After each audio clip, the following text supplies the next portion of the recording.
luck here with Ninja, the martial arts cat who is diligently protecting the entire hotel room here. I just want to let you know a quick update. So, last week, the insurance company authorized repairs on my RV, allowing parts to be ordered, although not original manufacturer parts, aftermarket parts. That's a whole separate video that I'll put out. Very common in insurance that they'll only do aftermarket parts, which means that all that great Ford bumper, Ford hood, Ford quarter panel, Ford parts that I had are going to be replaced by XYZ parts, thus lowering the value of my RV.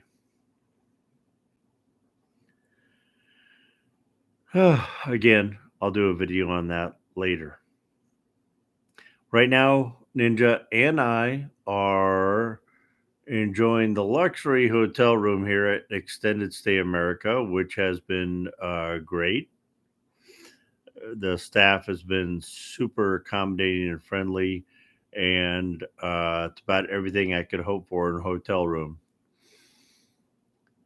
Never thought I'd be in this position, but as I've been watching YouTube videos, I see more and more full-time RVers do get put in the spot. I mean, especially somebody that has their trailer, their RV stolen. It's a terrible thing. Speaking of being stolen, last night I walk out to my car to get some laundry detergent to do laundry in the hotel.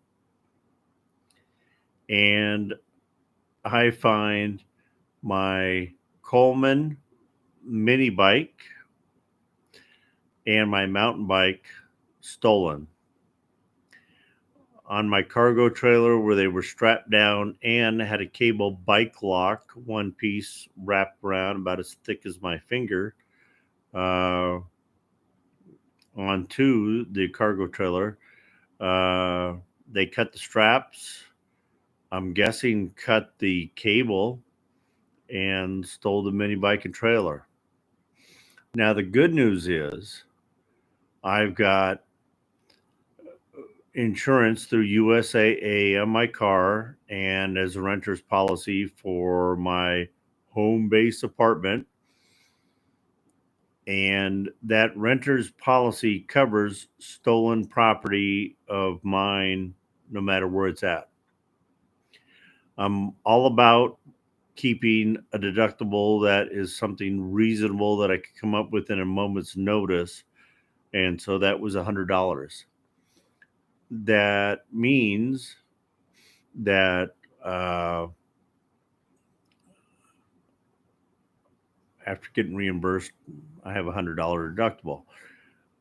On the RV, I don't know why I had $1,000 deductible, so I'm going to have to pay $1,000 deductible when I go to get the RV, barring if I find out the insurance information on the semi truck and transit company that is responsible for this, which I have all their info, but I'm letting the insurance company handle gathering that information so I don't have to talk to them directly.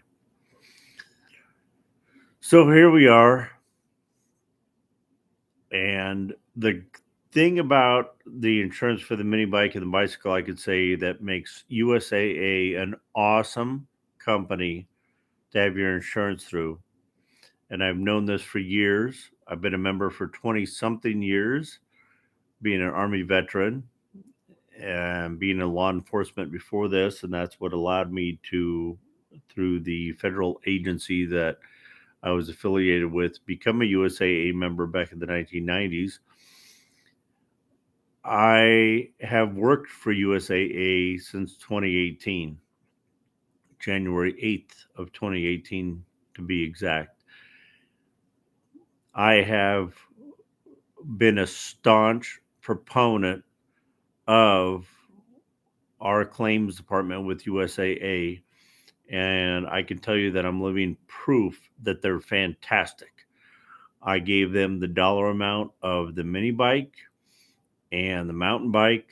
I forgot to include the $20 lock that was cut and stolen too, but oh well, $20. I'm not going to worry about that now. I put that through, and without a photo and with only a police report number, and me filing it late on a Saturday evening, like 8 or 9 p.m. after I found out about the theft, I got an email, text message, and notice in my USAA inbox. 3 ways they notified me. There we go, 3. That minus my $100 deductible, they were electronically transferring funds into my checking account that I've requested that they use, because they could have sent me a check or used any number of accounts. And I said, here, if you're going to refund me, put it into this account. Boom. No haggling. No, let's see photos. Let's wait for the police report to get in. No anything. Immediately, well, within 2 to 3 business days, I'll have those funds put back into my checking account. I'll be put back the same as before this happened. I can't say the good same for Good Sam telling me that I have to put aftermarket parts onto my RV and that's going to make it the same. It's not. It's going to lower the value of it. Good Sam tried to haggle and say like or comparable quality parts. No, the contract says equal or better parts if they're not factory. So we'll see how that whole thing goes. But this whole point is to give you an update on what's going on and give a shout out to USAA, because the reason that I love USAA is their claims department. The claims adjuster and the whole claims department's overwhelmed. That's because of the poor infrastructure set up for claims. It's terrible. I'm not going to go into that, but those poor claims adjusters are working overtime to take care of members like me. And in this case, they did. They're getting funds transferred back in there to where I can put money aside and put that money aside to buy another mini bike once I get my RV back. My RV, 48 weeks. Once they get the parts in and they actually put hands on the parts and hands on starting the project, they'll give me a better update of when the repairs will be done. Excuse me. Sorry about this, but it's a live stream. So, that being said, we're looking at early to mid to who knows, late January, if I'm lucky, that I'll be back in the RV. I seriously considered giving up RV life because of the vicarious and delicate situation that is RV life.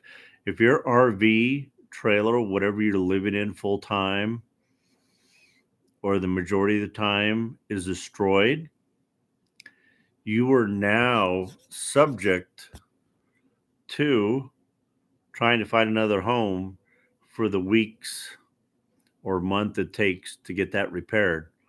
That's a terrible thing. I know there's a lot more out there than me that have gone through this. I've subscribed to a few channels that I see have went through this recently and they persevered, and I too will persevere. I thought about getting an apartment and was set to get an apartment and had a move-in date of December 23rd, about a week away. Actually, from today's date, 3 days away. And as luck would have it, they couldn't get me until January 8th. That made me reconsider and think that that's a sign that no, maybe I wasn't meant to give up my dream. So I'm going to stay in the RV once I get it back. I'll stay in the northern Phoenix area up by Anthem on BLM land for a couple weeks, allow me to get back into the RV, get acclimated, get my feet stable, and come up with the game plan of going across the country. I had that game plan, but it was contingent on weather and dates at the time. And of course, now that's changed. But Ninja has acclimated really well to the hotel room. She certainly has a lot more free room to run around than the RV.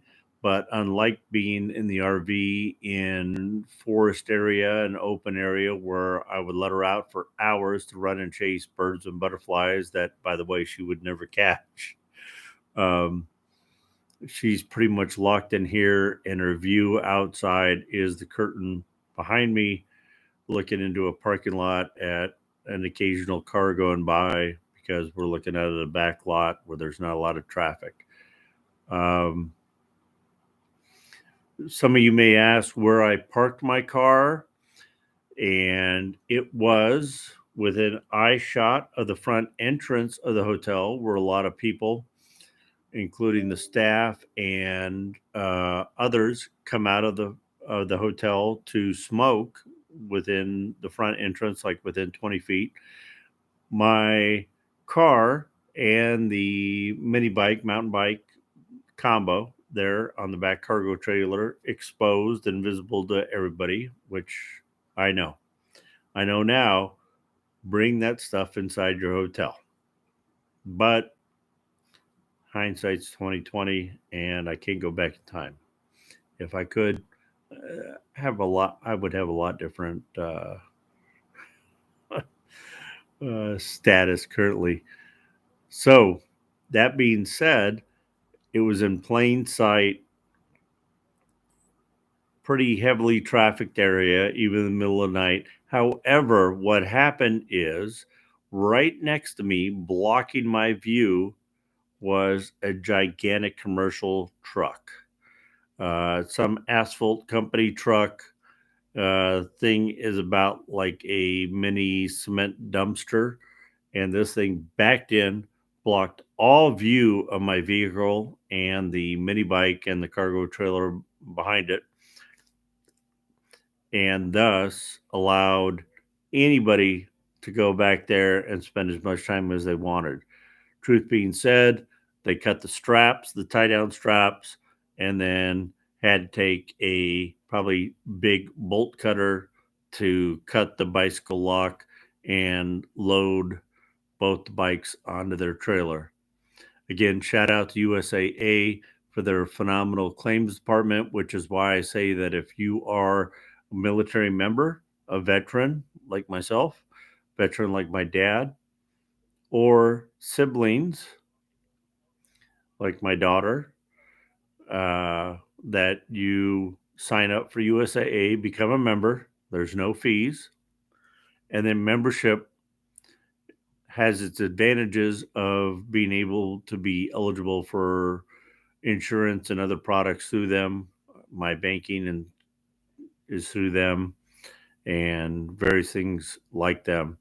They do, like any big corporation, have certain shortcomings, but overall, as a company, they're fantastic. So, as of today, December 20th, which is now a little after midnight, and so we're looking at Monday, the 20th, I'm in a hotel and anticipated to be here through January 8th. I think the RV life is still for me. I love being in an RV. I love being able to travel and be on the road. I love the freedom of it, as you can see from, previous videos. Got the hiccups here. And I can't say enough about it. So In the days ahead, I should have kind of a update time frame. We've got the holiday season, or as I like to call it, Christmas, December 25th. Geez, it's Christmas holiday, national, federal national holiday. So it is Christmas. Whether you celebrate Christmas or it's just another national holiday like Veterans Day or Martin Luther King Day, it's still Christmas. Sorry about being super pale in this terrible lighting. I've actually got a pretty good tan going on thanks to Planet Fitness and the tanning beds there, which has pretty much blotted out my beard because my beard stood out pretty good when I was pasty white and it was just growing out in a couple days. But with tan, with this lighting, it's looking a little light. Next time you see me, probably be about a half-inch thick, nice and dark, and maybe my skin too. But as I always say, I've always got luck. Might be bad luck, but that eventually turns to good luck. And my good luck turn finally was USAA's claims department. Peace out, keep on trucking, and God bless.